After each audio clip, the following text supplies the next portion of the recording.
va démarrer ce webinaire Une heure pour comprendre et agir. Bienvenue à tous et à ceux qui nous rejoignent. Alors, c'est le webinaire numéro 4 sur la thématique du bâtiment et de la biodiversité. Mieux construire et mieux rénover en intégrant la nature.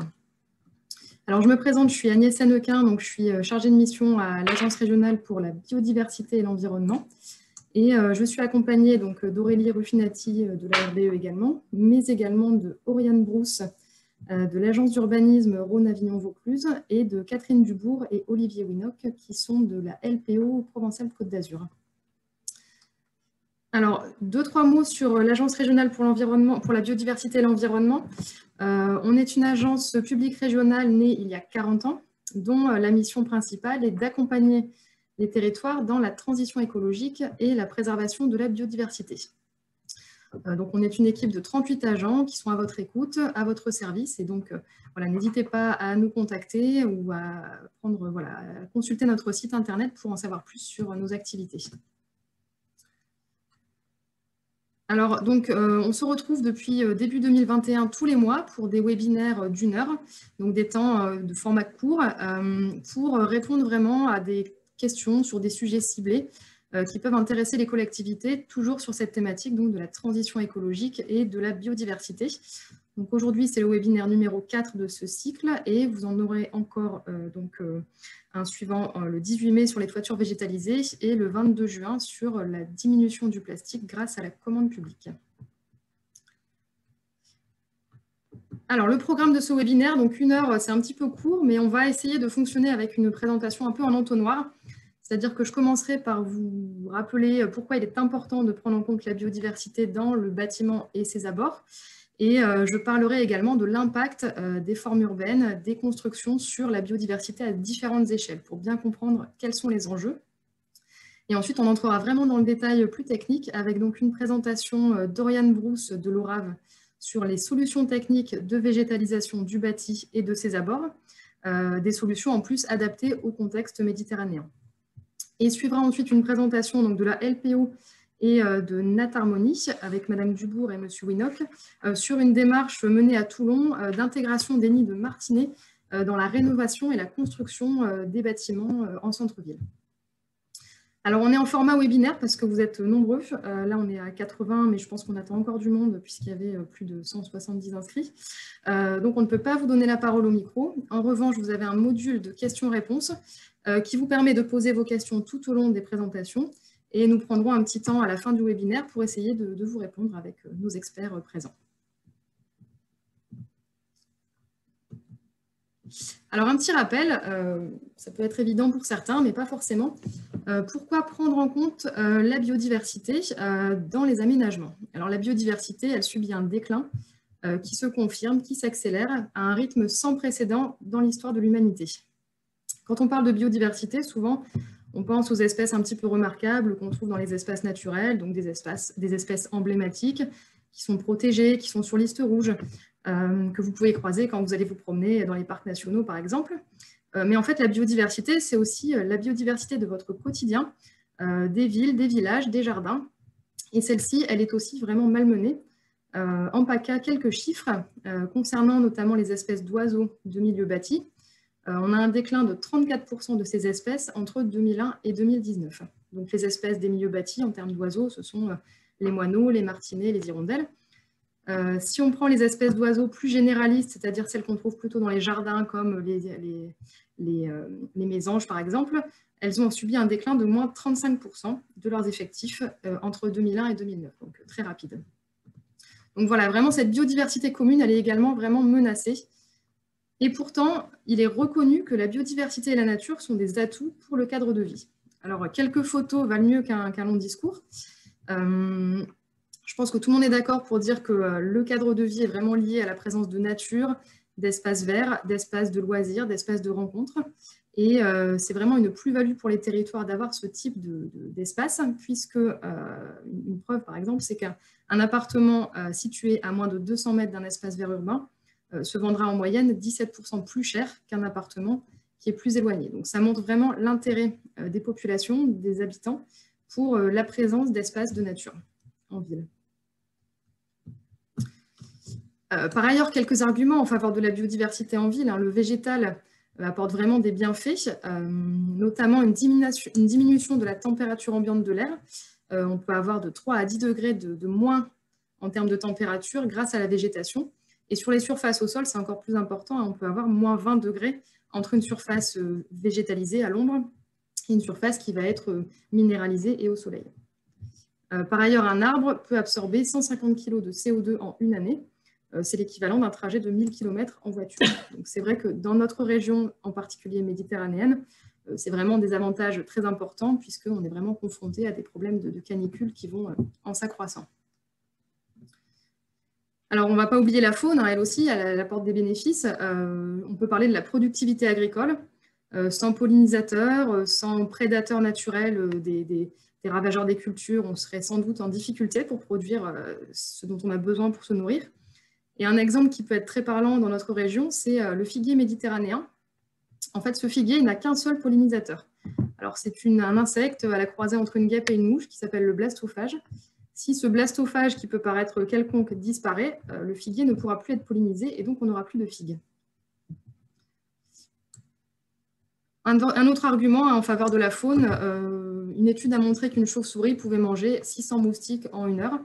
Donc là aussi, quand on parle de santé, de confort des habitants, on voit bien que la faune, les mammifères, comme les chauves-souris, peuvent vraiment être intéressantes pour les habitants et le bien-être. Alors cette biodiversité, qu'est-ce qui la menace? La cause numéro 1 qui est reconnue, c'est l'artificialisation des sols. Donc cette artificialisation, c'est le fait de transformer des espaces naturels, agricoles, ou même des jardins, des friches urbaines, en des espaces minéralisés, bâtis, artificialisés, imperméabilisés. Et donc c'est vraiment dénaturer le sol. Et cette dénaturation, elle réduit les possibilités de déplacement et de lieux de vie pour les espèces animales et végétales. Même quand on coupe un arbre en ville, au final, on va détruire un micro-habitat qui était sans doute utile pour une multitude d'espèces. Alors en France, on n'est pas bons élèves, puisque le rythme d'artificialisation des sols est très important. Et il est même 4 fois supérieur à l'augmentation de la population. C'est-à-dire qu'on n'est pas sur quelque chose de proportionnel. La population, finalement, n'augmente pas autant que ce qu'on artificialise. Donc on devrait pouvoir artificialiser moins dans notre pays. Alors c'est pour ces raisons que depuis quelques années, on parle de la notion de sobriété foncière. Vous avez peut-être entendu parler de zéro artificialisation nette des sols.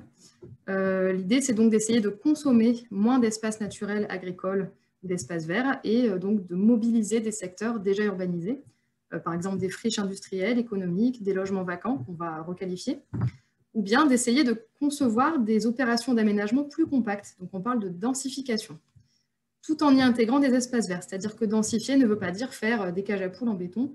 On peut y intégrer de la nature, c'est ce qu'on verra tout au long de ce webinaire. Donc je pense que l'idée directrice, c'est de moins construire, mais construire mieux, vers quelque chose de plus qualitatif. Alors si on revient à notre bâtiment, il peut avoir des impacts sur la biodiversité à plusieurs échelles. Alors l'échelle globale, j'en parlerai pas plus que ça aujourd'hui, mais c'est plutôt une réflexion à avoir sur le cycle de vie du bâtiment, l'énergie grise, l'approvisionnement en matériaux qui peuvent forcément avoir un impact à l'échelle mondiale. Il peut aussi avoir un impact, ce bâtiment, à l'échelle du territoire. Alors là, je vais développer un petit peu plus. En fait, le bâtiment va pouvoir impacter positivement ou négativement les continuités écologiques. Ces continuités écologiques, vous en avez peut-être entendu parler sous le terme trame verte et bleue également. C'est en fait le maillage écologique du territoire qui est composé finalement de la trame verte pour les espèces terrestres, de la trame bleue pour les espèces aquatiques, de la trame brune pour les espèces du sol et de la trame noire pour les espèces qui vivent la nuit. L'idée de cette trame verte et bleue, c'est de permettre à toutes ces espèces de vivre et de se déplacer sur les territoires, donc à travers vraiment un maillage d'habitats favorable à ces espèces, que ce soit dans les milieux naturels agricoles, mais également au sein des villes. Donc cette trame verte et bleue, c'est une obligation réglementaire depuis les lois Grenelle, donc c'est vraiment quelque chose à prendre en compte. Et donc quand on est dans un projet de bâtiment, de construction, d'aménagement, il faut avoir cette notion-là en tête. Alors pourquoi? Parce que ces formes urbaines, ces bâtiments, ils vont forcément impacter différemment les continuités écologiques. Alors si je prends l'exemple des formes urbaines denses, donc quand on est en vraiment en centre-ville, en centre-village, donc avec vraiment une grande densité de bâtis, très peu d'espaces verts, très peu de pleine terre. On est sur des secteurs qui sont difficiles hein, pour les espèces animales et végétales. Donc les quelques espaces végétalisés qu'on aura seront des refuges pour la biodiversité, hein, que ce soit une façade végétalisée, un arbre, un balcon avec des pots de fleurs, tout sera bénéfique pour les espèces. D'ailleurs, il y a des études qui ont montré que les espèces allaient vraiment choisir des rues végétalisées comme corridor de déplacement pour relier par exemple deux parcs ou deux jardins entre eux. Elles vont privilégier ces rues végétalisées plutôt que celles qui ne le sont pas. D'ailleurs, plus la distance entre les espèces végétalisées est importante, plus la biodiversité de ces secteurs diminue.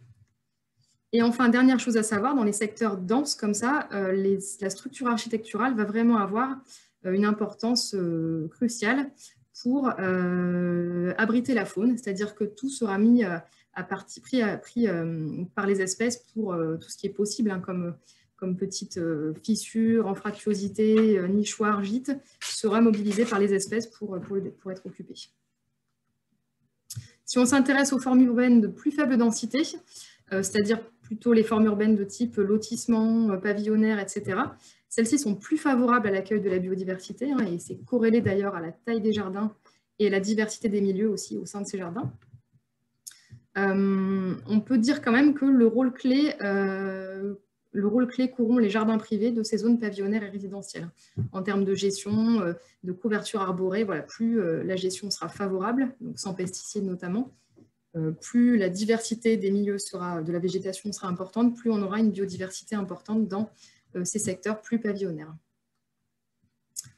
Alors, si je reviens à la question de moins artificialisé dont on parlait tout à l'heure, cette idée de densification urbaine pour artificialiser moins de milieux naturels et agricoles. Est-ce que c'est une solution pour lutter contre l'érosion de la biodiversité ? Alors, il y a une étude qui a montré que la biodiversité pouvait être aussi bonne dans les quartiers denses que dans les quartiers résidentiels, à condition de favoriser la connectivité, c'est-à-dire les possibilités de déplacement des espèces, grâce notamment à la végétation, comme on le disait tout à l'heure. Donc, on peut densifier et favoriser la biodiversité à condition d'y mettre les conditions, et donc d'aller vers vraiment du bâtiment accueillant pour la faune et pour la végétation. Juste un petit zoom sur les documents de planification qui ont vraiment un rôle à jouer, qui est souvent sous-estimé hein, sur justement cet impact des constructions sur la biodiversité. Les documents de planification, notamment les PLU, peuvent identifier les secteurs sur lesquels il ne faut pas construire pour préserver vraiment les enjeux de biodiversité. Et sur les secteurs sur lesquels on autorise la construction, les documents de planification peuvent vraiment réglementer, proposer des mesures très ambitieuse sur vraiment la prise en compte de la biodiversité à l'échelle du bâti et de ses abords. Donc ça, ce n'est pas aujourd'hui qu'on rentrera dans le détail, mais en tout cas, c'est vraiment à prendre en compte ce rôle de la planification pour imposer et inciter à des opérations plus qualitatives. Alors maintenant, pour terminer cette longue introduction, je vais zoomer vraiment sur l'échelle du bâtiment en lui-même. Comment peut-on intégrer la biodiversité? Et ensuite, je laisserai la parole justement à Oriane Brousse et à Catherine Dubourg qui vont vraiment rentrer dans le détail de cette prise en compte à l'échelle du bâtiment. Déjà, de quelles espèces on parle, hein? Quelles sont les espèces qu'on peut favoriser à l'échelle d'un bâtiment? Alors, elles sont nombreuses. Il peut y avoir des mammifères, donc chauves-souris, écureuils, hérissons sur les abords des bâtiments. Il peut y avoir également de nombreux oiseaux, qui soient cavicoles, nicheurs. Les sternes, les goélands peuvent par exemple nicher sur les toitures terrasses sans problème dans notre région. On peut également accueillir des reptiles, des amphibiens. Les lézards ocellets, par exemple, sont très favorables, sont très favorisés par la présence de pierriers dans les jardins ou aux abords des maisons. Donc, voilà, pourtant, c'est une espèce emblématique qu'on trouve plutôt en milieu naturel et on peut la trouver finalement également dans des jardins. On peut favoriser également les insectes, notamment les abeilles solitaires, qui ne sont pas les mêmes abeilles que celles qu'on trouve dans les ruches. Hein, donc attention aussi à la concurrence entre abeilles quand on introduit de trop nombreuses ruches en ville, ce n'est pas forcément une bonne idée. On peut également favoriser la faune du sol et la flore locale et adaptée au climat. Voilà, donc concrètement au niveau du bâtiment, il y a des choses qui peuvent impacter défavorablement, hein, comme la hauteur des bâtiments. Par exemple, les moineaux sont défavorisés si on a un bâtiment supérieur à 8 étages. Ils ne pourront plus se déplacer et rejoindre facilement les endroits où ils ont besoin d'aller pour se nourrir. On peut créer des nichoirs, des aspérités, des gîtes. On peut avoir une attention particulière sur les vitrages, qui sont vraiment des dangers pour les oiseaux, avec des collisions qui se produisent quand les vitrages sont trop peu visible. On peut végétaliser, là-dessus c'est Oriane qui va rentrer dans le détail. On peut ne pas imperméabiliser les espaces autour des bâtiments. Et on peut choisir des espèces végétales locales et non invasives. Et là aussi, je pense que Oriane vous en dira plus par la suite. Voilà, donc je vais d'ailleurs tout de suite lui laisser la parole. J'espère que voilà, ce n'était pas trop dense. Bien entendu, c'est un webinaire que vous retrouverez en ligne ensuite sur notre site internet. Donc, si vous n'avez pas tout pu appréhender voilà, de ce qu'on dit lors de ce webinaire, vous pourrez le retrouver bien entendu en ligne et revoir tout ça tranquillement. Voilà, je laisse la parole du coup à Oriane tout de suite. Oui.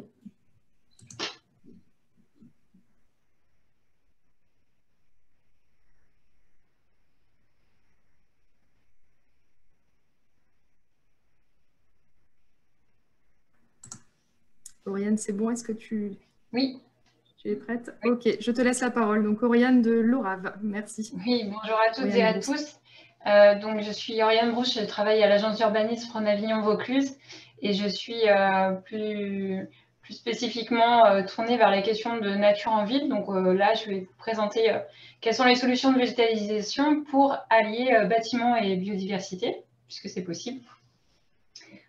Voilà. Alors, on le sait, et Agnès l'a dit en introduction, le végétal est véritablement une source de résilience pour les villes, aussi bien en termes de confort thermique que de confort, que de qualité de l'air et aussi de qualité de vie, tout simplement.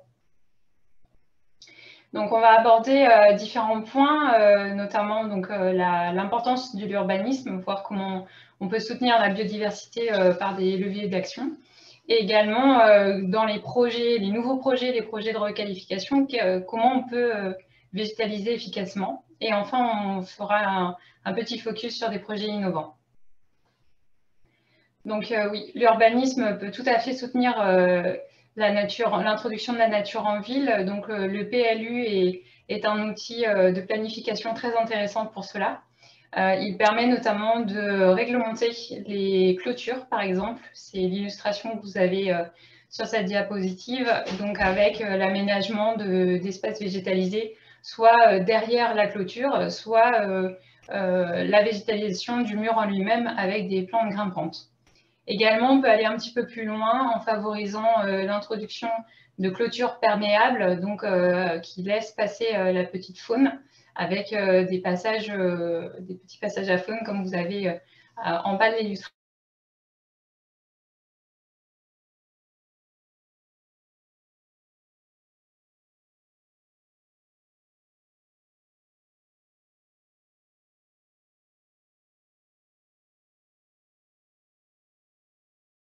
Ça permet notamment d'inciter à la plantation d'arbres, mais aussi d'autres types de végétalisation.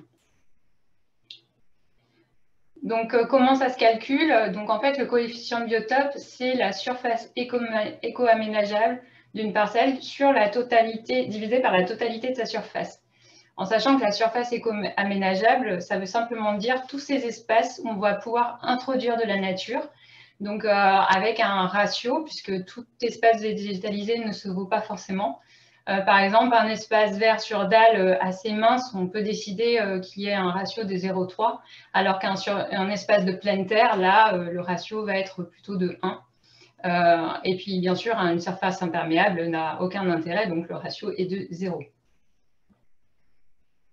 Ce CBS va permettre aux pétitionnaires d'avoir une certaine latitude pour répondre à la demande du PLU. Donc, par exemple, avec une exigence d'un CBS à 0,4 pour un bâtiment, enfin pour une parcelle avec un habitat, là, pour le coup, il va pouvoir soit laisser une partie de pleine terre, soit de laisser une partie de pleine terre plus petite pour avoir une place de parking, mais en contrepartie, il devra végétaliser la terrasse et une partie de la façade de la maison.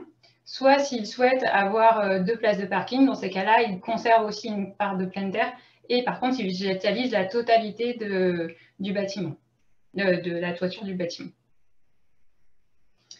Pour les secteurs plus denses, par exemple pour un immeuble, le pétitionnaire peut là aussi répondre de différentes façons.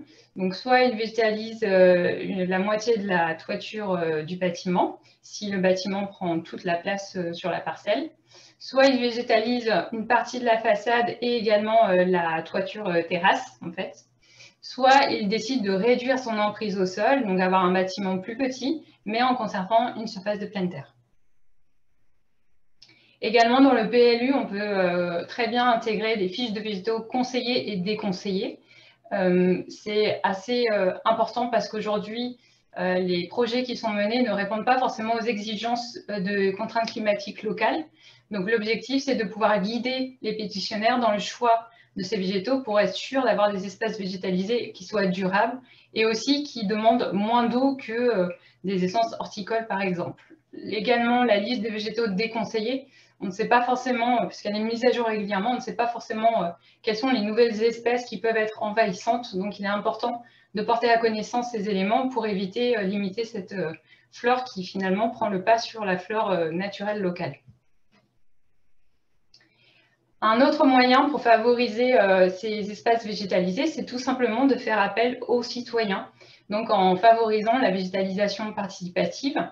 Donc l'objectif, c'est d'une part de sensibiliser les habitants à leur patrimoine végétal, mais aussi de les inciter à se réapproprier leur espace, leur trottoir, leur façade, peut-être aussi une partie de la rue, et d'échanger avec notamment les agents municipaux pour savoir comment gérer ces espaces verts. Parce qu'il ne suffit pas simplement de planter, mais il faut aussi entretenir. Donc il y a plusieurs façons de végétaliser. Donc on peut très bien faciliter, par exemple, l'adoption d'un pied d'arbre en le végétalisant avec des petites plantes aromatiques, par exemple, ou également favoriser la végétalisation des façades de maisons, des façades d'immeubles. Peut-être créer aussi des carrés de végétaux ou d'espaces potagers à adopter et à entretenir par les citoyens, les riverains. Un exemple bien connu, bien sûr, c'est les jardins familiaux. Et un peu moins bien connu, c'est la mise en place de jardins éphémères sur d'anciennes friches urbaines, ce qui peut être un espace intéressant, non seulement par rapport à la végétalisation, mais aussi par rapport aux relations sociales qui peuvent se créer au sein d'un quartier. Alors, cette démarche est bien sûr à encadrer, puisque l'objectif, ce n'est pas de planter un arbre au milieu d'un trottoir. Ce serait parfois un peu compliqué à gérer après. Donc, l'objectif, c'est de pouvoir encourager cette démarche tout en ayant un cadre, donc par exemple à travers une charte ou un permis de végétaliser. Et aussi de promouvoir, donc c'est une fois que c'est mis en place, d'accompagner avec une campagne de communication, porter à connaissance cette démarche auprès des citoyens qui ont parfois un peu de réticence à la mettre en place parce qu'ils ne savent pas que c'est possible. Alors, pour les projets, les nouveaux projets, les projets de requalification, qu'est-ce qu'on a comme solution de végétalisation? Donc, on en a pas mal. Donc, on va commencer par les façades végétalisées directement sur les bâtiments. Donc, on le sait, c'est une tradition provençale. On peut passer à la diapo. Voilà. C'est une tradition provençale et pour cause, puisqu'en fait, ce sont des plantes qui demandent peu d'espace d'enracinement, qui ont tendance à se développer assez rapidement et qui en plus sont résistantes à la sécheresse et demandent peu d'entretien et peu d'apport en eau, donc une fois qu'elles sont bien implantées. Donc c'est vraiment une solution intéressante. Elles sont assez simples à mettre en œuvre, hein. Il suffit de faire un découpage dans l'enrobé, de mettre un petit peu de terre et puis d'arroser la première année. Et puis une fois que c'est développé sur le mur, peut-être fixer un support. Tout cela est assez peu onéreux, on compte à peu près 200 € par plante installée, support et trou de plantation compris. Il faut simplement faire attention à bien adapter la plante aux contraintes du site et à la nature du mur. Il faut éviter par exemple tout ce qui est plante à crampons comme le lierre, du moins pour les bâtiments en pierre par exemple, ce n'est pas forcément la bonne solution, mais il y a d'autres essences qui peuvent très bien végétaliser ces murs-là. Il faut savoir qu'il n'y a pas de contrainte réglementaire, même pour les bâtis historiques, parce qu'en fait, la végétation ne va pas modifier la structure du bâtiment en lui-même. Les arbres, alors bien sûr, ça c'est une solution à promouvoir, puisqu'effectivement, c'est un concentré de bienfaits. On l'a vu tout à l'heure en introduction, il a beaucoup de fonctions dans notre environnement urbain. Il filtre l'air, il nous produit de l'oxygène, ce qui est déjà pas mal. Il va aussi accueillir beaucoup de biodiversité. Là, vous avez l'exemple. Alors, je ne sais pas si vous voyez bien un chêne pédonculé qui peut accueillir à peu près 423 espèces d'insectes. juste les insectes, hein, on ne compte pas les mammifères ou les oiseaux, tout ça. Donc c'est assez intéressant. Et puis en plus, il va créer vraiment une vie en sous-sol aussi, avec des échanges avec la vie microbienne et avec les mycorhizes. Et également, c'est un apport de fraîcheur assez important, aussi bien par son phénomène d'évapotranspiration que par son ombrage. Donc voilà, beaucoup de qualités pour un simple végétal. Et c'est pas facile forcément de l'implanter partout. On aurait envie d'en mettre beaucoup, mais finalement c'est un véritable défi en milieu urbain puisqu'il y a la contrainte du bâti, donc en hauteur, en espace aérien, mais aussi en sous-sol puisqu'il y a pas mal de réseaux. Donc l'idée c'est quand on décide de végétaliser avec un arbre, c'est de bien anticiper sur notamment la fosse de plantation, mais aussi le considérer à l'âge adulte pour éviter qu'il y ait cette contrainte avec le bâtiment. Et bien sûr, on le voyait tout à l'heure avec la liste de végétaux adaptés, c'est d'anticiper le réchauffement climatique et de diversifier les essences pour faire face aux prochaines canicules et peut-être privilégier de nouvelles essences plus résistantes. Pour les revêtements perméables, là encore, c'est une solution assez intéressante puisqu'elle a l'avantage de véritablement drainer les eaux pluviales et du coup d'anticiper la réglementation sur la gestion des eaux pluviales à la parcelle. Ça a aussi beaucoup d'avantages, notamment esthétiques, puisqu'il y a une grande diversité de choix et de matériaux. Il faut simplement faire une étude préalable pour savoir justement quel type de matériaux adapter en fonction du poids du véhicule notamment, et prévoir aussi un entretien, que ce soit du décolmatage ou de la tonte, pour conserver la perméabilité. Les treilles végétalisées, là encore, c'est une solution assez simple à mettre en œuvre. Donc là, vous avez l'exemple d'une treille végétalisée à Carpentras qui fait tout un parking. Vous avez aussi les pergolas et les tonnelles qui peuvent être facilement végétalisées avec des plantes grimpantes. Et puis, vous avez aussi des aménagements modulaires pour la sécurité en ville, comme des blocs de béton ou des portails qui ferment à la circulation pour laisser la rue piétonne, où là, on peut aussi végétaliser pour avoir des aménagements un petit peu plus jolis et qui se font davantage dans le paysage. Les noues plantées, alors vous savez peut-être pas ce que c'est, mais on le voit régulièrement. Ce sont ces espèces de petits fossés qui sont végétalisés et qui permettent de drainer les eaux pluviales en accueillant des espèces végétales différentes que celles qu'on peut avoir sur l'espace de pleine terre, puisqu'on peut très bien tendre vers des espèces plus de ripicides. Alors bien sûr, il faudra faire attention à avoir une étude préalable pour l'écoulement des eaux pluviales et aussi, si c'est à proximité d'un parking, d'avoir une captation des polluants. Et enfin, les toitures végétalisées. Donc là, c'est une solution un peu plus technique, mais qui peut être adaptée aux toits existants et qui ont de multiples bénéfices. Donc, mis à part le confort acoustique et la protection des toitures, il y a bien sûr le confort thermique. On a un exemple juste après, en cliquant, voilà. On voit la différence entre là où c'est végétalisé et là où ça ne l'est pas. On a 40 degrés d'écart, donc ce n'est pas anodin.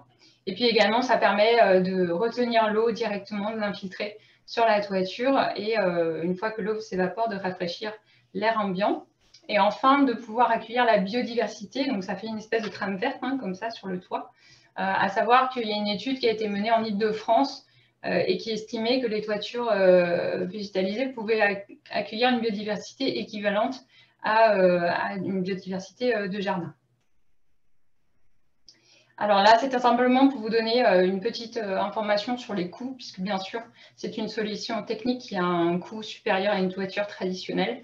Néanmoins, il faut le rapprocher du fait que cela permet de protéger et de prolonger la toiture dans le temps. Et également, il faut une étude préalable sur la résistance du bâtiment. Alors, des exemples de projets innovants. On va rester sur les toitures, puisqu'aujourd'hui, il est possible de combiner l'énergie solaire avec les toitures végétalisées. Donc, ça a un double intérêt. Les panneaux vont permettre d'ombrager les toitures, donc de permettent aux plantes et à la faune présente de mieux se développer et d'avoir un abri. Et en contrepartie, la couche de terre et la végétation présente vont permettre de fixer la chaleur et donc les panneaux solaires vont moins chauffer. Ils vont avoir un meilleur rendement, donc voilà, c'est double bénéfice. Un autre exemple, ce sont les toitures écosystémiques. Donc c'est un projet qui a été mené par Monsieur Dutoit et Madame von Mechelen de l'Université de Leuven en Belgique. Donc c'est une étude de 2015. L'objectif, c'était de concevoir des toitures totalement autonomes, donc sans arrosage, sans entretien. Donc, ils ont fait de recherches, sont allés prélever des essences locales. D'ailleurs, ils ont trouvé que 79% de ces espèces n'étaient pas du tout utilisées sur les toits verts. Donc, on a un gros potentiel. Et ils ont fait une sélection de ces espèces et les ont testées directement sur la toiture. Donc, ils ont implanté les graines et puis ils ont attendu que ça pousse. Et effectivement, ça a pris. Et vous voyez sur les photos, ça se renouvelle année après année. La seule contrainte, c'est que c'est peu esthétique en été, puisque c'est sec. Enfin, un dernier exemple, celui d'un bâtiment qui a été conçu pour évoluer dans le temps et accueillir la biodiversité locale, c'est l'École des sciences et de la biodiversité à Boulogne-Billancourt. Donc, c'est un bâtiment qui est végétalisé. Là, pour le coup, il a tout. Donc, la toiture qui est végétalisée avec différentes strates. Donc, on a des arbres, des arbustes et la strate herbacée aussi avec la présence de prairies fleuries. Un petit espace potager pédagogique à destination des enfants. Et quelques années plus tard, ils ont fait le point sur les espèces présentes et ils se sont aperçus que sur les 114 présentes, il y en avait 70 qui étaient arrivées spontanément. Le mur aussi peut accueillir et des végétaux et des animaux. Donc, c'est des blocs de béton qui sont crénelés. Ils vont permettre du coup d'acheminer l'eau au fur et à mesure de l'écoulement et donc de donner à boire quelque part aux végétaux et aux animaux. Et également, les blocs de béton ont été pensés un petit peu comme une maison à insectes, mais là pour la faune, pour les oiseaux, où ils vont ils ont conçu des blocs, par exemple, à destination plutôt des faucons ou des passereaux ou encore des chauves-souris. Voilà, donc un bâtiment qui répond à tout un enjeu de biodiversité en ville et qui est intéressant à développer. Voilà, je vous remercie de votre attention. Un grand merci, Oriane, pour cette présentation qui montre que les solutions techniques ne manquent pas et qu'elles peuvent être adaptées à nos climats méditerranéens. On va poursuivre justement sur des solutions techniques innovantes avec la présentation donc de Madame Dubourg et de Monsieur Winock. Donc Madame Dubourg qui est de la LPO PACA et Monsieur Winock donc de la société Nature Harmonie qui a travaillé en étroite collaboration avec la LPO pour innover et proposer des solutions d'accueil des martinets dans les constructions de la ville de Toulon, dans le centre-ville. Je vois qu'il y a eu des questions auxquelles on n'a pas répondu. Ne vous inquiétez pas, on les garde pour la fin et on essaiera d'y répondre du coup autant que possible à la fin du webinaire. Merci. Donc, Madame Dubourg, c'est à vous. Oui, bonjour à tous. Oui, Catherine Dubourg de la LPO PACA. Après le végétal, je vais vous présenter donc maintenant la petite faune du bâti, mais une espèce spécifique, le martinet noir, qui est dont les sites de nidification sont pris en compte depuis plusieurs années dans les règlements du bâtiment de la ville de Toulon. Voilà. En petit rappel, quand même, le martinet fait partie des espèces protégées. Donc, il a un statut juridique et malheureusement, son déclin est alarmant puisque ça frôle les moins 47%. C'est un oiseau qui a un fort capital sympathie auprès du grand public. On connaît tous ces escadrilles, ces rondes sonores lors de nos soirées estivales autour de nos bâtiments, dans les rues de nos villes et de nos villages. Donc, il fait vraiment partie de notre cadre de vie. Un avantage pour cet oiseau, c'est qu'il n'y a pas de fientes visibles sur les murs, pas de salissures, et ça, c'est vraiment important. De là, d'ailleurs, la difficulté de localiser ces nids, surtout hors période de présence des martinets, puisqu'ils sont à l'intérieur, dans des cavités. Alors, cerise sur le gâteau, Un couple engloutit environ 20 000 insectes par jour pour lui et pour sa couvée. C'est un insectivore strict, donc c'est le meilleur des insecticides naturels. En plus, c'est un service gratuit pour la communauté. Voilà. C'est un oiseau migrateur qui ne passe que 3 mois ici sur notre littoral. Je parle du martinet noir, qui est qui est le plus présent dans nos villes. On a aussi le martinet pâle, mais le martinet pâle, il n'est que sur le littoral. On en a quand même, nous, à Toulon. Donc, il est là 3 mois, le temps de nicher et de lever sa couvée, c'est-à-dire entre le mois d'avril, début avril, 15 avril, jusqu'à la fin juillet. Alors, c'est un oiseau, c'est une espèce rupestre à l'origine, mais depuis que l'homme a construit ses maisons en dur, en pierre, avec de la pierre, avec du bois, il a trouvé dans les constructions humaines tout ce qu'il fallait pour s'y adapter. Voilà. Et donc, le nid est très sommaire. Il est installé au fond d'une cavité, dans une partie sombre, alors sous les tuiles, à l'arrière des gouttières. Nous, sur notre littoral, il y a beaucoup de bâtiments avec des trous de boulins. On les trouve dans les trous de boulins, dans toutes les anfractuosités d'un vieux bâti dégradé. Là, vous voyez la photo d'une façade d'un des bâtiments de la cité administrative d'Hélice, dans le quartier Montetti. Vous voyez, tous les petits points, ce sont des nids de martinets qu'on a recensés dans des coffrages de stores. Voilà, ça c'est juste une façade. Sur l'ensemble du site, on a trouvé presque 150 nids comme ça, et toute cette cité va être rénovée, rénovation thermique. Voilà. Alors la grande menace, évidemment, ce sont tous les travaux du BTP. Les ravalements de façade, là maintenant la rénovation thermique massive de tous les bâtiments existants, et notamment par l'isolation thermique par l'extérieur, parce que là, tous les trous sont bouchés et il n'y aura plus aucune chance aux espèces cavernicoles de pouvoir installer leur nid. Donc, suppression de tous les habitats. L'impact va être terrible et on risque d'avoir une suppression, enfin c'est la mort annoncée de toutes les petites espèces cavicoles si on ne les prend pas en compte dans nos documents d'urbanisme. Les martinets, les moineaux, les rapaces nocturnes, les chiroptères, reptiles, insectes, tout ce dont on parlait d'ailleurs tout à l'heure. Les nouvelles formes architecturales aussi, avec le béton, l'acier, le verre, sont tout à fait hostiles à l'installation de nids. Les murs lisses, bon, les toits terrasses, pour certains oiseaux, c'est quand des oiseaux vont sous les tuiles, eh ben, là c'est terminé. Les surfaces vitrées, avec la dangerosité bien sûr du verre, les tuiles qui disparaissent, plus de trous de boulins, plus de corniches. Voilà.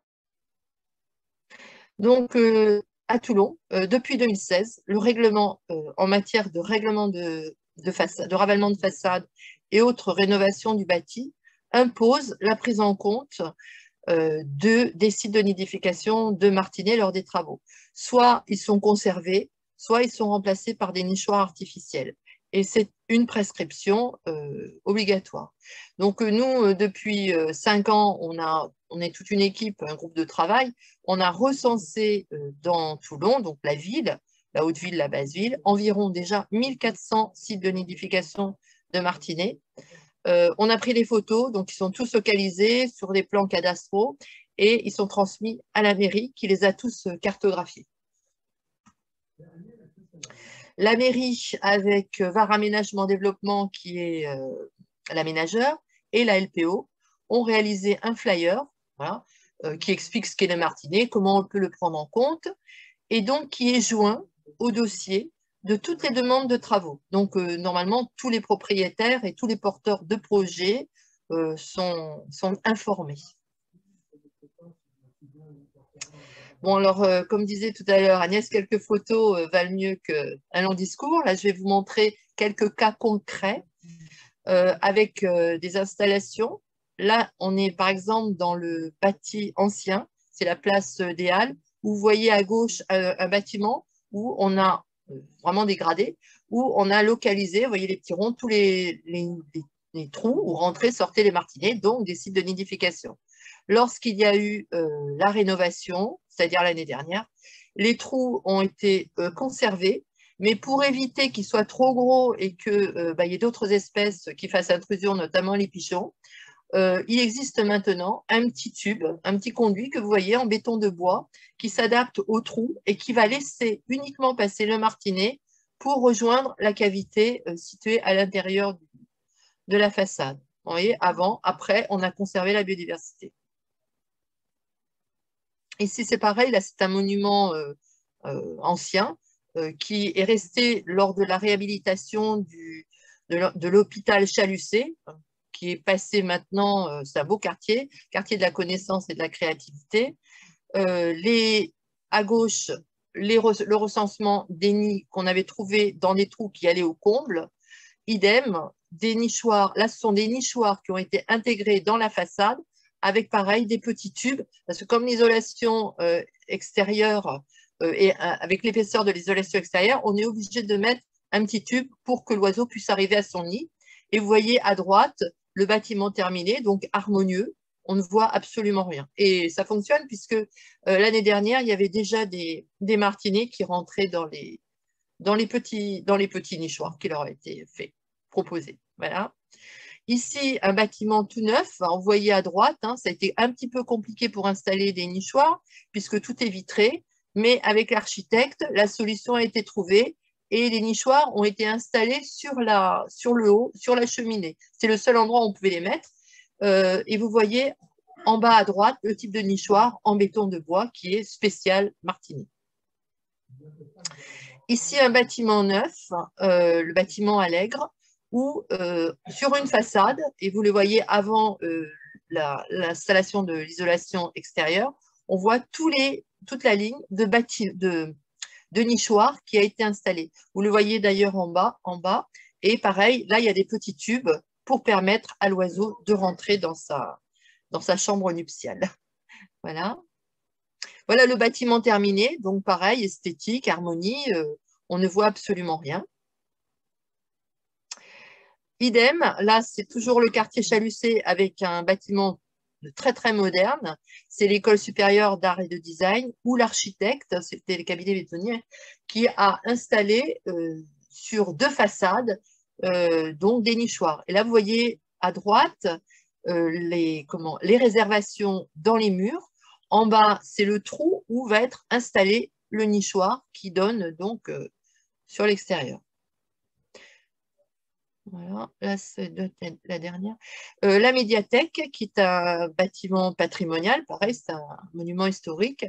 Donc là, ça a été fait par la ville, l'architecte des grands bâtiments de la ville.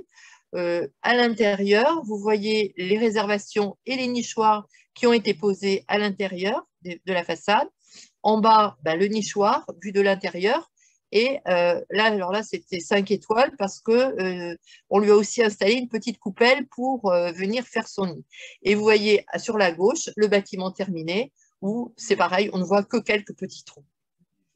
Alors, en tout, à Toulon, on a plus de 350 nichoirs qui sont installés en façade avec des porteurs de projets divers, avec la métropole, TPM, avec VAR Aménagement Développement, puisque c'est l'aménageur principal de Toulon.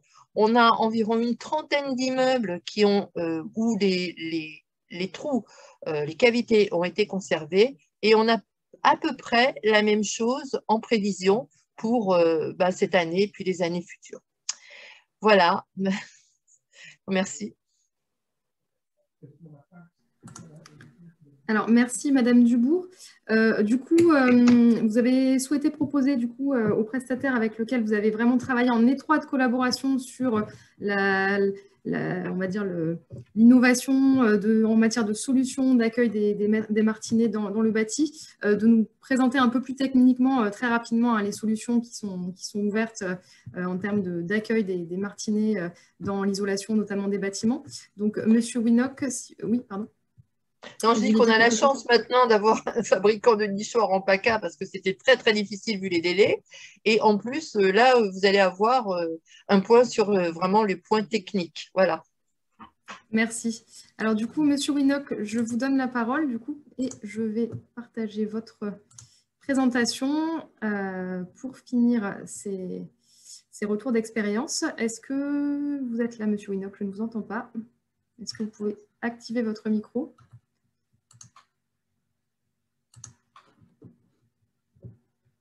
J'ai l'impression qu'on ne l'a pas. C'est bon là? Ah oui, là on vous entend, ça y est, voilà, super. Bon, et normalement, votre présentation apparaît à l'écran. Très bien, merci. Voilà, on vous écoute. Donc, merci Catherine, merci Agnès pour pouvoir justement présenter les nichoirs en béton de bois. Donc tout d'abord, les nichoirs en béton de bois, ce sont des nichoirs biosourcés, donc du ciment bas carbone, des copeaux de bois et puis de la fibre végétale, donc ils sont complètement bio. La propriété de ces nichoirs en béton de bois sont plus légers que les bétons classiques, ils sont thermoactifs, donc il y a une régulation des températures. Et attendez, là il y a eu un changement de... Voilà. Et puis donc, il y a un milieu poreux qui évite la condensation. Et puis la durée de vie, c'est la durée de vie d'un bâtiment. Donc, gros avantage. Et puis, le béton de bois, il peut être peint et enduit. Donc, on peut l'adapter à la façade du bâtiment. Donc ici, je vais présenter les différentes espèces que l'on peut intégrer dans le bâti. Si on peut, voilà, merci. Les espèces donc cavicoles en déclin. Donc, il y a le martinet, les moineaux, les mésanges, les chauves-souris. Et puis les semi-cavicoles, les rouges-gorges, rouges-queue noire, bergeronnettes, certains rapaces, les faucons cresserelles, les pèlerins. Après, donc, je vous présente les nichoirs à martinet qui peuvent être intégrés, donc qui se déclinent en une chambre, 2 chambres, 3 chambres. Et nous avons aussi les nichoirs à chauve-souris, donc les nichoirs à chauve-souris qui, eux, peuvent être unitaires, donc juste un nichoir, ou alors en batterie, sachant qu'en batterie, on peut en mettre 2, 3, 4, 5, et ils sont reliés entre eux avec un trou pour que les chauves-souris puissent avoir un passage entre les gîtes. Donc là, nous allons donc, je vais vous montrer comment intégrer les nichoirs avec différentes techniques. Là, donc, ce que Catherine avait déjà montré, donc là, ils ont été intégrés directement dans le coffrage, installés dans les aciers, et ils sont venus mettre le coffrage et couler le béton, et donc les nichoirs sont complètement intégrés dans le mur. Donc ça, c'est une méthode qui est tout à fait faisable, mais il faut bien le prévoir en amont. Et donc, on voit bien sur la photo de droite qu'il ne restait plus que les trous d'envol sur la façade. Il y a une deuxième méthode qu'on a déjà faite et qui est d'intégrer une réservation dans le coffrage. Et donc, ici, comme on peut le voir, il y a eu une réservation qui a été faite en demi dans le mur et après en demi avec l'isolation par l'extérieur qui va être faite. C'est-à-dire que à la fin, on retrouvera que le trou d'envol comme sur les autres bâtiments. Sauf qu'on a aussi intégré l'isolation par l'extérieur autour du nichoir. Nous avons aussi encore donc une autre méthode. Là, c'est à Rennes. On a installé donc les nichoirs dans les agglos. Donc, on a remplacé le nichoir par un parpaing. Et puis, là, ça marche très bien et c'est très facile à poser. Il n'y a aucun souci. Après, donc, on a ici un exemple de nichoir qui a été intégré directement dans l'isolation qui a été faite par l'extérieur.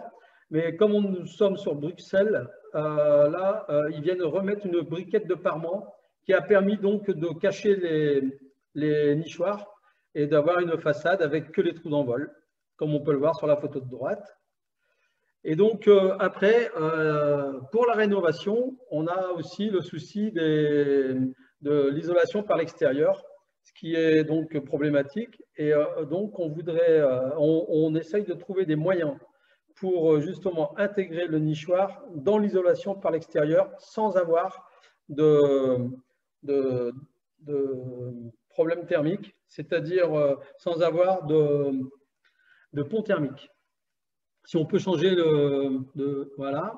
Donc, on a déjà réalisé 2-3 bâtiments où là, on a intégré dans des nouveaux bâtiments le nichoir directement et on a fait le conduit en tuyau. Donc, c'est un tuyau en béton de bois, c'est un conduit en béton de bois qui est de l'épaisseur de l'isolant. Ce qui fait qu'on n'a pas du tout de pont thermique et on a intégré donc ce nichoir facilement. Il y a une deuxième méthode qui est sur la photo, enfin sur voilà. Donc cette solution est aussi tout à fait faisable. On a installé donc des nichoirs et on a adapté le nichoir en fonction de l'épaisseur de l'isolation. Et derrière le nichoir, on a mis un isolant très performant, de faible épaisseur, justement pour éviter le pont thermique. Et ça a très très bien fonctionné. Et donc après, nous avons aussi donc, le retour d'expérience. Là, je peux vous dire qu'au niveau technique, si je suis avec l'équipe, parce qu'il faut quand même savoir qu'il faut motiver les chefs des travaux et puis les conducteurs de travaux qui, eux, c'est nouveau pour eux. Donc, il faut que je sois là. Il faut que j'arrive à les aider. Et donc, ça s'est très, très bien passé. On n'a jamais eu de soucis. Au niveau économique, bon, c'est abordable par rapport au prix d'un bâtiment, à l'ensemble d'un bâtiment. Un exemple d'intégration de 20 nichoirs à martiner, une enveloppe globale, c'est à peu près 1 500 €. Et donc, il y a le nichoir plus l'accompagnement. Après, il faut compter pour le prix moyen d'un nichoir en fonction de l'espèce et de l'intégration, de la difficulté, entre 35 et 200 € le nichoir. Après, au niveau efficacité, il faut savoir que quand on les met dans le bâti, il y a un très bon taux d'occupation de ces nichoirs. Et donc, c'est vraiment très intéressant. Et puis, dans les premières années, ce qui est intéressant de faire, c'est de mettre un système de repasse, c'est-à-dire un crieur, justement pour que les oiseaux, que les martinets, par exemple, puissent repérer qu'il y a justement des nichoirs qui ont été intégrés dans le bâti. Et après, donc, au niveau entretien et nuisance, pour les martinets aussi bien que pour les chauves-souris, bon, il n'y a pas de salissure. Après, il y a d'autres espèces où c'est un peu plus problématique, donc il faut le prévoir. Il faut prévoir des planchettes, il faut prévoir quelque chose, mais ça, c'est à voir avec l'architecte. On peut faire de très belles choses et justement, sans avoir justement la saleté, à enlever cette saleté. Et puis, après, il faut savoir que le niveau sanitaire, bon, c'est beaucoup mieux de prendre des moustiques naturellement que de devoir mettre des insecticides. Donc, c'est très, très intéressant pour la vie. Voilà. Je vous remercie à tout le monde de m'avoir écouté. Merci beaucoup, Monsieur Winnock. Ça permet de voir que les solutions techniques existent, mais qu'il faut anticiper, il faut la volonté, il faut aussi accompagner parce qu'on ne connaît pas forcément ces solutions techniques. Les professionnels du bâtiment ne les connaissent pas forcément. Il faut pouvoir leur proposer et les accompagner là-dedans. En tout cas, merci pour ces précisions intéressantes. Alors, je vois qu'on a quelques questions qu'on va prendre. Juste pour terminer quand même sur ces présentations, il faut savoir qu'il y a des outils de labellisation qui existent quand même pour vous accompagner ou pour finalement reconnaître les engagements en matière de bâtiments et de biodiversité. Des outils de labellisation à différentes échelles. À l'échelle du quartier, on a le label Éco-Quartier qui a une cible spécifique sur la biodiversité. Donc c'est un label très global sur la démarche vraiment complète en termes de développement durable sur le quartier, mais il y a cette cible sur la biodiversité. Et à l'échelle du bâtiment, on a notamment les labels EFI-Nature, qui est vraiment une certification écologique pour la construction et la réhabilitation, qui va vraiment au-delà du simple verdissement, c'est-à-dire qu'il y a vraiment la notion, pas seulement de mettre du vert partout, mais de cette fonctionnalité écologique. Et on a également le label Biodiversity qui existe et qui permet vraiment de tenir compte aussi des services rendus aux habitants par l'intégration de cette nature et de cette biodiversité. Donc là aussi quelque chose d'assez global, mais très ciblé sur la biodiversité également. Alors, on a eu pas mal de questions qui ont été posées tout au long de ce webinaire. On va essayer d'y répondre. Alors, certaines ont été répondues par écrit. Je vais revenir au tout début aux premières questions. Donc, on avait une question sur les statistiques d'imperméabilisation par habitant dans les différents pays de l'Union européenne. Alors, moi, j'avoue que je n'ai pas connaissance de ce type de statistiques. Peut-être que quelqu'un parmi les intervenants saura y répondre, mais si c'est le cas, qu'il se manifeste. Après, il faut savoir que cette imperméabilisation, elle est vraiment liée à au développement de certaines formes urbaines, notamment voilà, les zones commerciales, les zones logistiques qui sont très très gourmandes en espace, et également les formes urbaines type pavillonnaire qui sont également voilà, très, très étendues et donc consomment plus d'espace que d'autres formes urbaines plus denses. Ensuite, nous avons des questions par rapport au coefficient de biotope par surface qui a été présenté par Oriane. La question, c'était est-ce que les différentes solutions présentées quand il y avait différentes configurations sur un même bâtiment de mise en œuvre du CBS, est-ce que ces 3 solutions sont aussi efficaces pour la biodiversité, Oriane? Et il y avait une deuxième question sur le CBS. C'était plutôt pour voilà, questionner sur le fait d'encourager finalement la densification au travers du CBS plutôt que le maintien de la pleine terre. Alors, Oriane, je te laisse éventuellement répondre à ces questions, si tu le veux bien. Juste pour la question sur les solutions, sont-elles aussi efficaces pour la biodiversité? C'était par rapport à quel type de solution? Les 3? Alors, en fait, tu présentais 3 solutions dans ta diapo avec, par exemple, un même CBS avec une toiture végétalisée, un autre avec le même CBS et plutôt le parking végétalisé, etc. Donc, voilà, c'était trois configurations différentes. Est-ce qu'elles sont toutes les deux aussi bénéfiques pour la biodiversité pour un même CBS? Non, effectivement, c'est toute la... En fait, c'est ce pourquoi les ratios sont intéressants à mettre en place dans le CBS. Les ratios avec ces espaces différenciés. Donc, par exemple, rien que pour une toiture végétale, on n'aura pas forcément le même ratio. Si c'est une surface très, très fine avec très peu de substrat, bien sûr, on n'accueillera pas la même biodiversité que si on va avoir du 12 à 15 cm de substrat sur toiture. Rien que ça, déjà, il y a une différence. Après, entre façade végétalisée et toiture végétalisée, par exemple, on va pas forcément avoir... alors, je ne dirais pas qu'on n'aura pas la même biodiversité, mais on n'aura peut-être pas les mêmes espèces animales qui vont s'y loger. Donc, c'est vrai que le fait de combiner les deux, c'est intéressant aussi, parce qu'on ne va pas accueillir les mêmes espèces.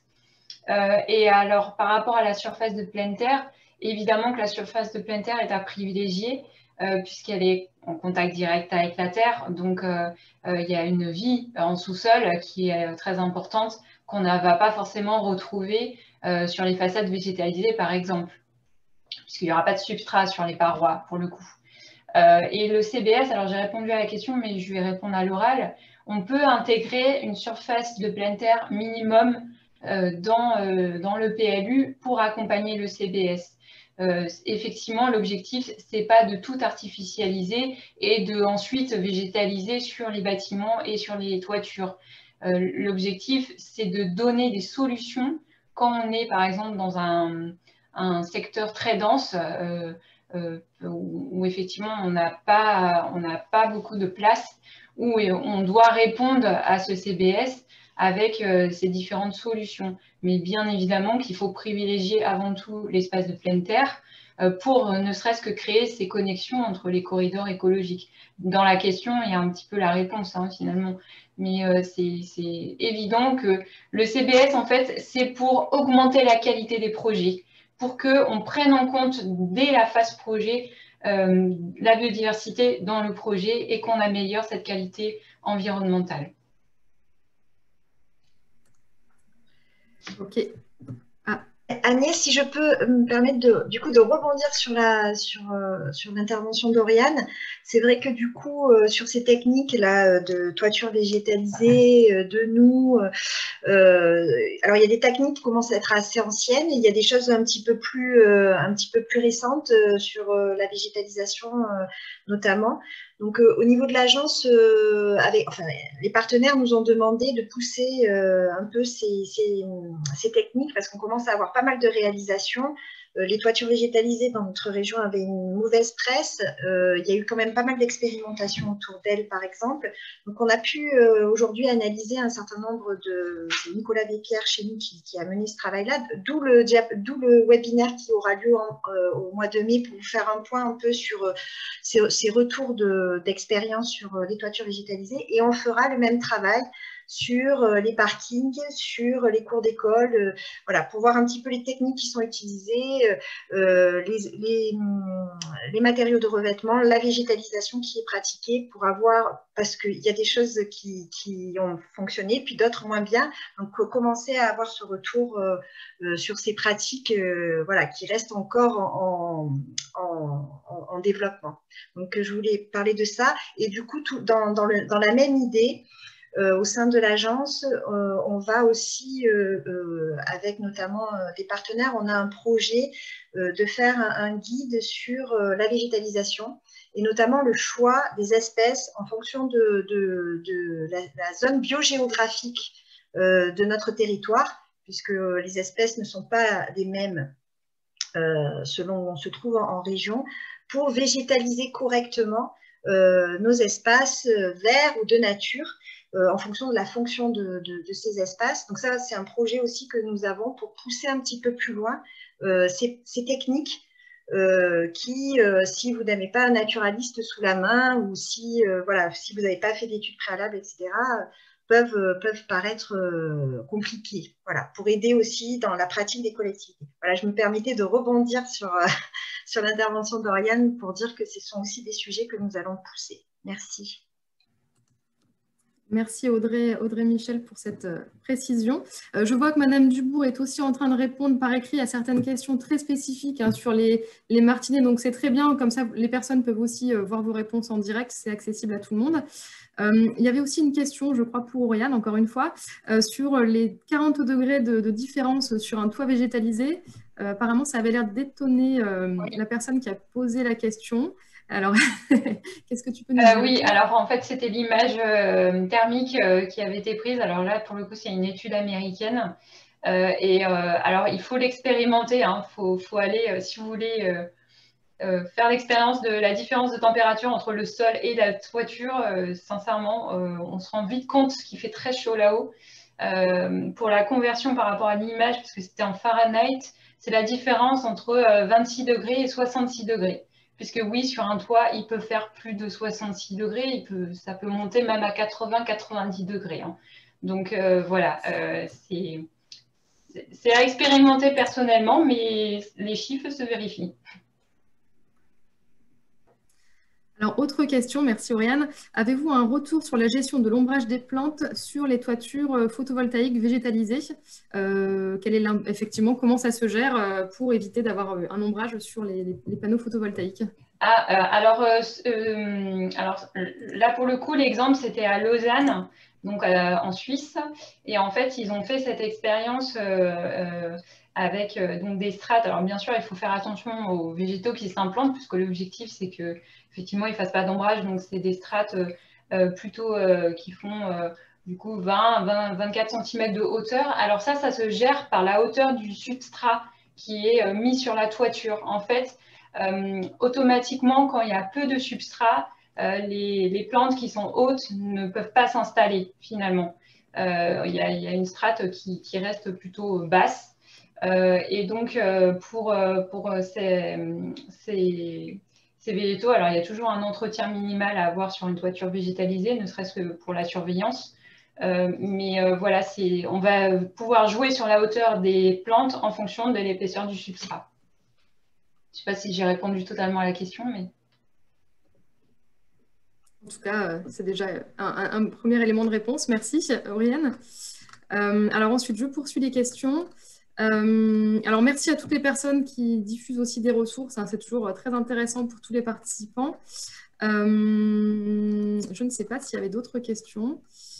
Madame Dubourg, vous avez indiqué que vous vouliez répondre à la question de Monsieur Lornier en direct concernant la destruction d'une gare de Cannes-la-Boca. Comment réassurer la présence de la biodiversité animale et végétale après 5 ans de travaux sur 1,8 km de double linéaire en forme de Y? Non, vous m'entendez là? En fait, je me suis trompée.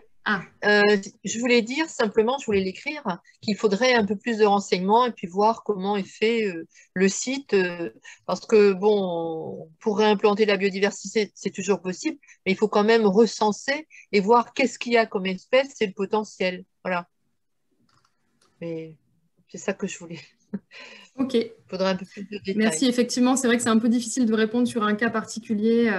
Comme ça, là, on est voilà, sur… En revanche, je vais juste dire quelque chose sur le dispositif de cri et la repasse. La repasse, en fait, c'est les martinets, les hirondelles. Il y a des oiseaux comme ça qui vivent en communauté. Et certains autres oiseaux ne supportent pas d'avoir des compétiteurs à côté. Mais pour attirer ces deux espèces, lorsqu'on met des nichoirs artificiels, par exemple, même des tours à hirondelles, on branche un dispositif de cri. Alors, ça peut être pour le martinet ou pour l'hirondelle, de façon à ce qu'ils entendent, que les oiseaux entendent les cris de collègues, hein, voilà, et qu'ils viennent repérer et ils trouvent beaucoup plus facilement comme ça les nichoirs qui leur ont été proposés. C'est un dispositif sonore, voilà.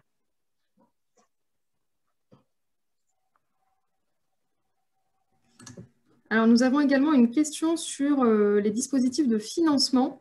Est-ce que quelqu'un, voilà, parmi nos intervenants, nos experts, a des idées d'aide de financement pour permettre justement d'apporter de la biodiversité dans les projets? Comment est-ce que les porteurs de projets peuvent être aidés? Alors, je peux apporter un premier élément de réponse. Il y a un certain nombre de financements que mettent en place les partenaires de l'Agence régionale pour la biodiversité, donc Agence de l'eau, région, DREAL, enfin voilà. Vous retrouvez en fait tous ces financements sur le site de l'ARP dans la partie j'ai mis le lien dans la réponse à la question, en fait. Voilà. En effet, effectivement, je n'avais pas vu, c'était dans les questions résolues par écrit. D'accord, merci. Voilà. Ok, très bien. Je ne sais pas si Oriane, Catherine ou Olivier, vous voulez aller plus loin sur cette question des aides, si vous avez des éléments ou pas. Agnès, oui, simplement dire, alors là, du coup, c'est pas une aide financière, c'est une aide, on va dire, matérielle. Si jamais on encourage la végétalisation participative, notamment, on peut très bien compter sur peut-être l'investissement des citoyens, puisqu'il faut savoir que quand on achète quelque chose, on a tendance à vouloir qu'elle perdure. Et de ce fait, si on met à disposition, par exemple, ces fameux bacs de végétaux et que les personnes collectivement l'aménagent, peut-être qu'il y aura davantage d'entretien et de gestion de ces personnes et du coup une meilleure appropriation de l'espace qu'en passant par des subventions. Mais voilà, c'est à encadrer et à accompagner, mais voilà, c'est une aide matérielle assez intéressante pour motiver les citoyens. Merci Oriane pour cette suggestion. J'ai également une question qui a été posée dans le module de discussion, donc qui n'est pas visible par tous les participants. Alors je ne sais pas Oriane si tu sauras y répondre, mais sinon ce sera peut-être une réponse qui pourra être faite lors du prochain webinaire que nous proposons au mois de mai sur les toitures végétalisées. C'est une question sur la différence de surpoids entre une toiture végétalisée en fonction de son épaisseur et une protection d'étanchéité par granulat. Est-ce que tu as des éléments de réponse ou est-ce que ça attendra le mois de mai pour peut-être apporter une réponse à cette question technique? Alors, je veux bien que tu me redises où est la question parce que du coup, Alors, elle est dans la discussion, c'est dans le module de discussion et non pas les questions-réponses. Voilà, ça a été posé uniquement aux intervenants. La différence de poids entre une toiture végétalisée et une protection d'étanchéité par granulat, donc j'imagine quelque chose d'un peu plus classique. Alors oui, alors c'est très intéressant cette question. Alors je ne peux pas répondre techniquement, mais seulement par expérience, puisque c'est ce qui s'est passé sur la toiture végétalisée de Monsieur Dutoit. Alors il s'appelle bien comme ça, hein, c'est pas une blague. Il y avait cette fameuse couche d'étanchéité avec du granulat. Donc là, pour le coup, c'était des assez gros cailloux. Et en fait, il les a retirés pour mettre ces fameux carrés végétalisés. Et en fait, il n'y a pas eu de problème technique. Donc en fait, là où il va y avoir une différence, c'est par rapport à l'épaisseur de substrat, où il va falloir faire une étude préalable justement de support de toiture, quelles sont les charges admissibles par la toiture, que ce soit le granulat ou la végétation, en fait, tout est une question d'épaisseur. Donc voilà, je ne peux pas répondre plus spécifiquement en termes techniques, mais l'un peut très bien se substituer à l'autre. Ok, merci. Et si vous voulez en savoir plus, n'hésitez pas à vous inscrire à notre prochain webinaire sur les toitures végétalisées notamment. Et je vais prendre une dernière question et ensuite on va conclure puisqu'il est 14h10. Alors, qu'en est-il du traitement du vieux bâti existant? Puisque c'est vrai qu'on a beaucoup parlé finalement de construction. C'est vrai qu'on a quand même abordé la question des rénovations de façades, etc., l'isolation par l'extérieur. Comment optimiser la démarche dans un village avec un bâti ancien? Comment on peut agir en fait, clairement, sur un village typiquement provençal avec une densité importante et du vieux bâti? Est-ce que Madame Dubourg ou Oriane, vous avez des pistes comme ça de, de réflexion? Pour intégrer la biodiversité, comme je l'ai dit tout à l'heure, il faut faire un diagnostic écologique du bâtiment, voir un peu quelles sont les espèces qui y vivent et celles qu'on peut favoriser et intégrer. Parce que dans une rénovation, il est toujours possible d'intégrer. Je voulais juste répondre, tout à l'heure, vous parliez du financement aussi. Je peux dire juste un mot? Par exemple, à Toulon, dans le plan de ravalement de façade, parce que ce sont des plans de ravalement obligatoires, parce qu'on est dans une AVAP tous les 10 ans, et puisque les propriétaires ont une subvention de 30%, le prix d'un nichoir, ou le prix enfin, à mettre pour intégrer oui, le martinet dans les rénovations, est pris à 30% aussi du coup. Voilà. Alors, juste pour répondre par rapport à l'existant, puisque c'est un petit peu comme ça qu'on a développé ce sujet-là, à la ville de Roubaix notamment, ils ont mis en place ce qu'on appelle des totems verts, donc ces fameux colonnes qui correspondent aux façades végétalisées. Ils se sont même allés plus loin puisqu'ils ont mis en place des lianes végétalisées, donc de façon à passer en fait d'une maison à l'autre de la rue, parce qu'ils n'avaient pas forcément de place pour les arbres. Donc ça, c'est totalement possible dans nos villages de Provence, où effectivement, comme on n'a pas forcément de la place pour des arbres, on va pouvoir mettre en place cette solution de lianes végétalisées et de couverts végétal entre les maisons. Donc, ce n'est pas forcément pour des nouveaux bâtiments, c'est tout à fait intégrable aux bâtiments présents, à seule condition qu'on adapte bien l'essence grimpante à la nature du mur pour qu'il ne l'abîme pas. Donc ça, c'est juste une question d'attention sur la fixation de la plante sur le mur. Il y en a qui sont à crampons, donc il faut éviter. Et il y en a d'autres qui sont avec des tiges volubiles, hein, en fait ça s'entoure comme ça, ou avec un support qui est déjà posé sur le mur, ça va s'entourer que sur le support et c'est tout. Donc, effectivement, ces solutions sont tout à fait adaptables à l'existant et à encourager localement avec notamment l'appui de la commune. Ok, merci beaucoup pour ces idées. Voilà, donc on va conclure ce webinaire. Je vous remercie pour votre attention. Vous avez été près de 120 à nous suivre, donc c'est très positif. Vous pouvez retrouver ce webinaire en ligne d'ici quelques jours sur notre site internet et je vous invite à vous inscrire à nos futurs webinaires, donc le prochain sur les toitures végétalisées et notamment la gestion de l'eau sur ces toitures. Et le 22 juin, un webinaire sur la diminution du plastique grâce à la commande publique. Voilà, donc n'hésitez pas à vous inscrire et on vous remercie pour votre attention, pour vos questions et je remercie bien entendu nos expertes et nos